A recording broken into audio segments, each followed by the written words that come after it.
Hey guys, welcome back to Video Game.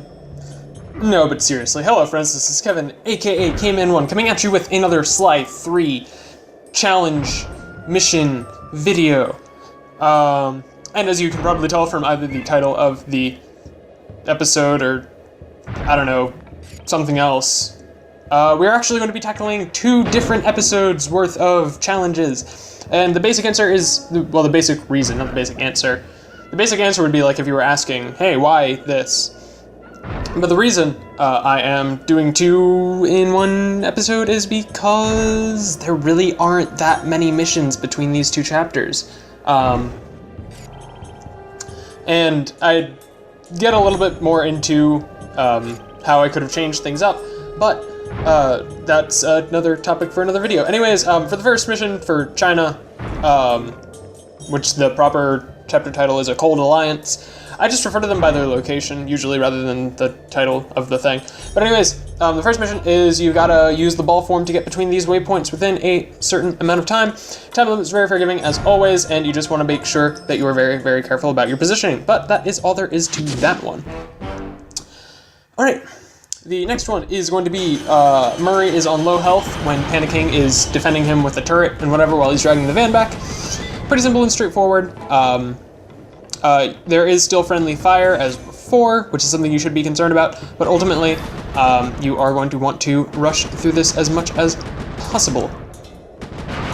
And that's pretty much a running theme with, I don't know, low health missions. You really want to focus on speed rather than just avoiding damage, because it's, I don't know, it's better to it's better to have less time that you possibly can take damage than to go out of your way and spend more time avoiding damage, I guess is the best way of putting it. If that makes any sense. It probably doesn't.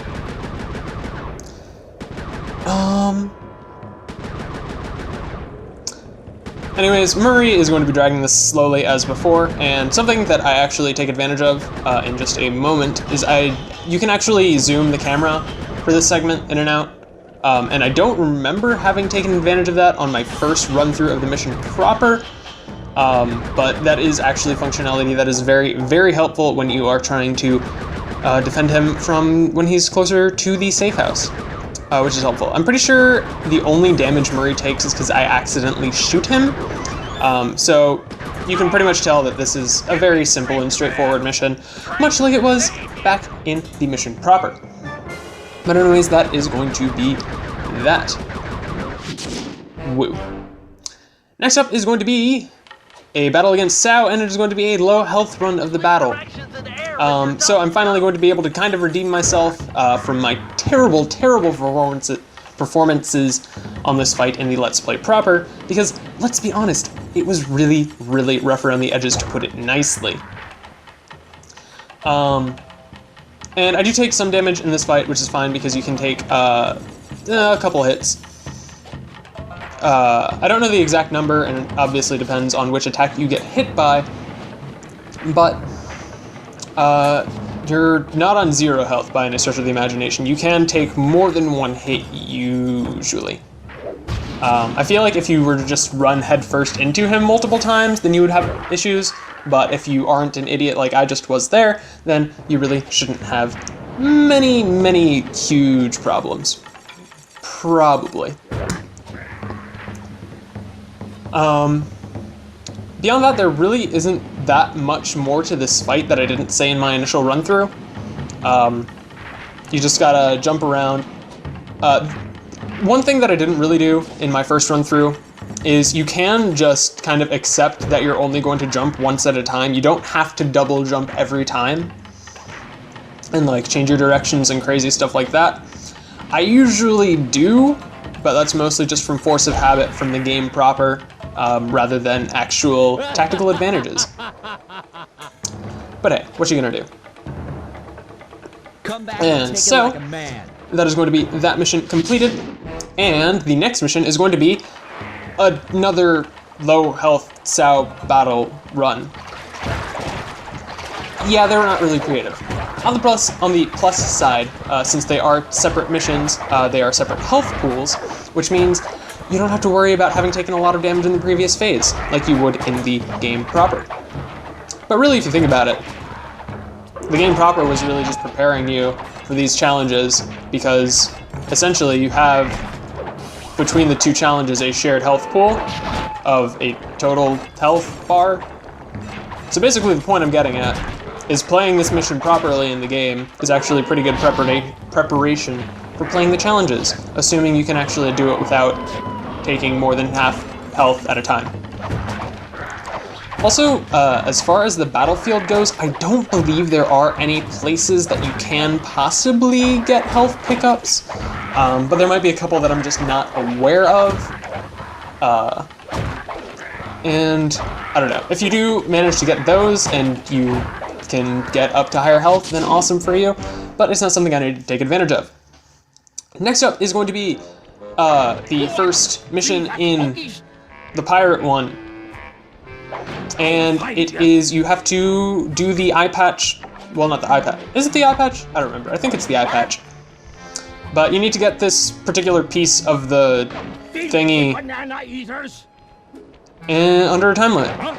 And I'll get into what it is in just a moment, but it's just like, you can mess up on this pretty colossally. Like, weird stuff happens with my paraglider, but because I fell off, the guard aggro reset, and you know, we take those. Next up is going to be a timed version of Pickpocket the Peg Leg, and as before, Silent Obliteration completely breaks this mission. It is absolutely zero challenge. Like, this is honestly probably world record material run. Like, give or take a couple milliseconds. Just Silent Obliteration. It's really that easy. 19 seconds. And I'm probably not even the fastest time there is. Anyways, next is going to be, you've got to take down the Harbor Patrol boats under a time limit. And I take damage there, but that's just gonna be bad. But anyways, the strategy as before is ram them and then just immediately tap the R1 button. And it will, in my experience, it will have a 100% success rate of destroying them instantly, but I don't know if it is actually guaranteed or I'm just really lucky about it. But worth noting is that your cannonballs do actually have a bigger blast radius than theirs, so it's a very forgiving mission, and it's very quickly completed. And now comes the only actually long mission in this entire video. And the mission is, you need to take down 5 separate ships without any health pickups. Sound difficult? It's really more tedious than difficult, if I'm being honest. Fortunately, if you are in the field, you can set yourself up for a quick perpendicular shot. I try to do that here, but I end up failing quite spectacularly. And in the process, I just kind of have to derp around and force them to burn their shots so that I can get an easier shot myself. But I get the shot I'm pretty much looking for right here, and down goes that guy. And I don't remember, but I'm pretty sure I just go ahead and sink this guy. That sounds right. But I for the purpose of this mission, I kind of mixed between boarding and looting and just kind of shooting them down. Just because, as much as I've made it clear before, I'm not a fan of the boat combat.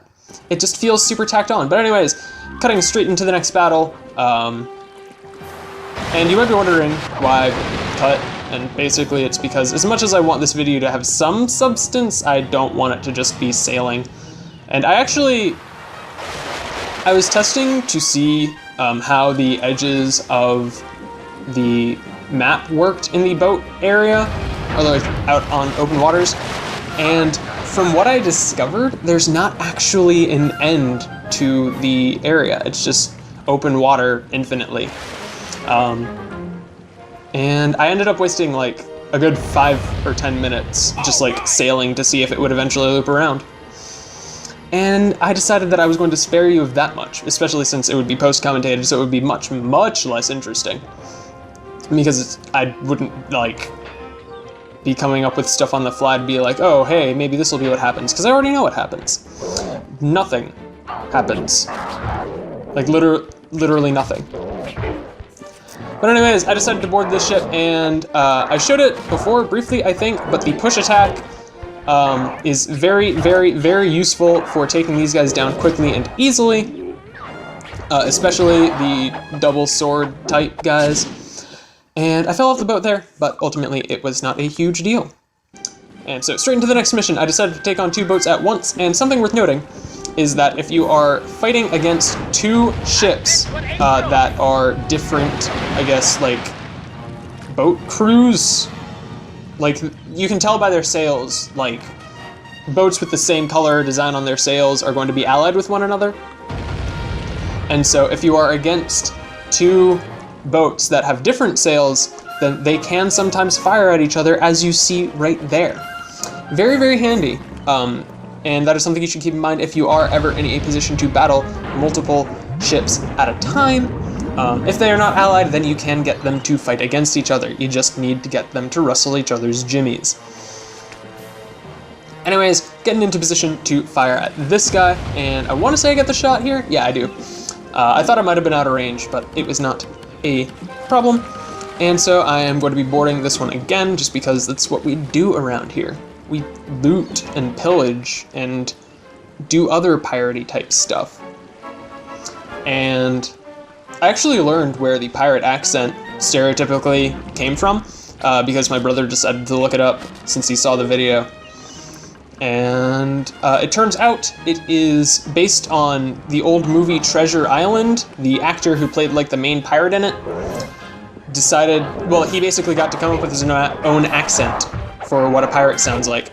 And so he based it off of like an English accent, but like out in the boonies of England.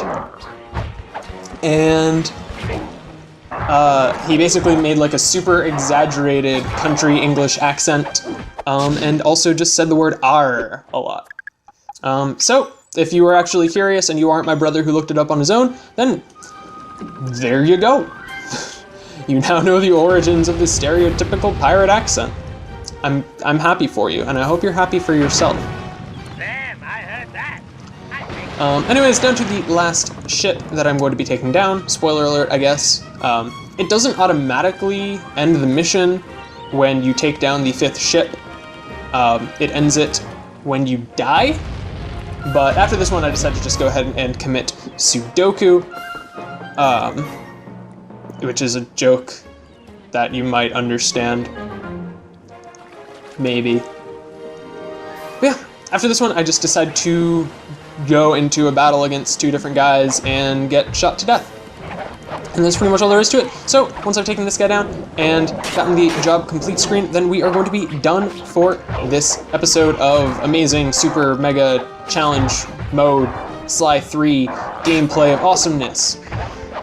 And tune in next time for more of the title that I'm not going to bother trying to recreate right now on the fly. Bye!